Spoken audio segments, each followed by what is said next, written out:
নমস্কার বন্ধুরা, দি new India post চ্যানেলে আপনাদের আবার একবার স্বাগত জানাই। মোহাম্মদ ইউনূস কয়েকদিন ধরেই ভারতের প্রধানমন্ত্রী নরেন্দ্র মোদীর সাথে সাক্ষাতের জন্য আবেদন করেছিল, কিন্তু ভারতের পক্ষ থেকে এর কোনো রিপ্লাই যায়নি। শেষমেশ ইউনূস ফ্রাস্ট্রেটেড হয়ে শি জিনপিংয়ের কাছে চলে যায় মিটিংয়ের জন্য। এমন একটা সময় যখন চীন ভারতের সাথে সম্পর্ক অনেকটা নর্মাল করতে চায়, কারণ ডোনাল্ড ট্রাম্প গোটা বিশ্বকে চোখ রাঙাচ্ছে। গত প্রায় এক মাসের মধ্যে শি জিনপিং 3 বার বলেছে যে elephant and dragon should dance together, অর্থাৎ ভারত এবং চীনের মিলিতভাবে কাজ করা উচিত।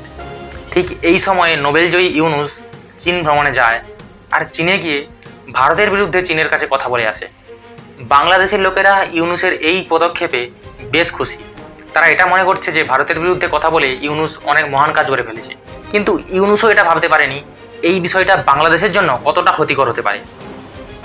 মোহাম্মদ ইউনূস চীনে গিয়ে বলে ভারতের 7 সিস্টার্স ল্যান্ডলক কান্ট্রি, অর্থাৎ ভারতের উত্তর পূর্বের 7টা রাজ্যকে আলাদা দেশ হিসেবে পরিচয় দিয়েছে।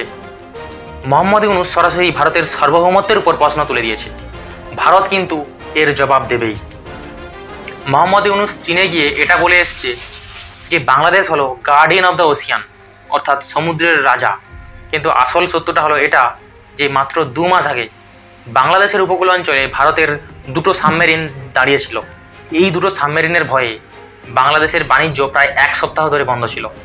এটা হলো বাংলাদেশের ক্ষমতা আর ভারতের ক্ষমতার মধ্যে পার্থক্য। আর একদিকে ইউনূস এটা বলে বেড়াচ্ছে যে বাংলাদেশ নাকি গার্ডিয়ান অফ দ্য ওশিয়ান। অন্যদিকে তিস্তা নদীর সংরক্ষণের প্রজেক্ট আগামী 50 বছরের জন্য চীনের হাতে তুলে দিয়েছে এই মোহাম্মদ ইউনূস।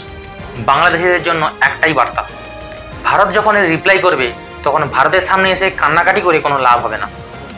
এরপরে ভারত থেকে বাংলাদেশে চাল রপ্তানি বন্ধ হবে, তুলো রপ্তানি বন্ধ হবে, বিদ্যুৎ সাপ্লাই বন্ধ হবে।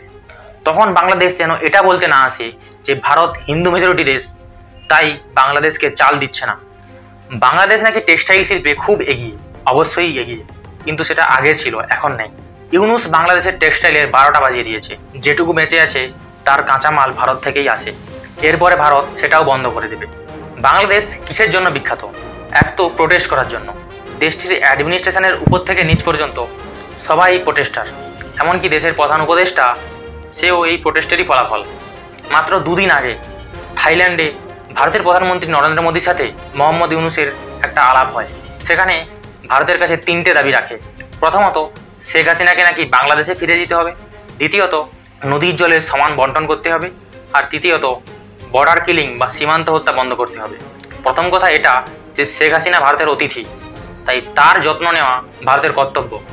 তাই ভারত কখনোই শেখ হাসিনাকে বাংলাদেশে ফিরিয়ে দেবে না। আর দ্বিতীয়ত, নদীর জলের বন্টন। ইউনূস বাংলাদেশের নদীগুলির দায়িত্ব 50 বছরের জন্য চীনের হাতে তুলে দিয়েছে, আর ভারতের কাছে আশা করছে যে ভারত নদীর জলের বন্টন করবে। বাংলাদেশকে কতটা জল দিতে হবে সেটা ভারত আর চীন বুঝে নেবে। আর ফাইনালি যেটা পড়ে থাকলো বর্ডার কিলিং। আগে তো এই প্রশ্নটার উত্তর চাই যে বাংলাদেশের লোকেরা ভারতের সীমান্তে এসে কি করে? এদেরকে একদম প্রশ্রয় দেওয়া উচিত নয়।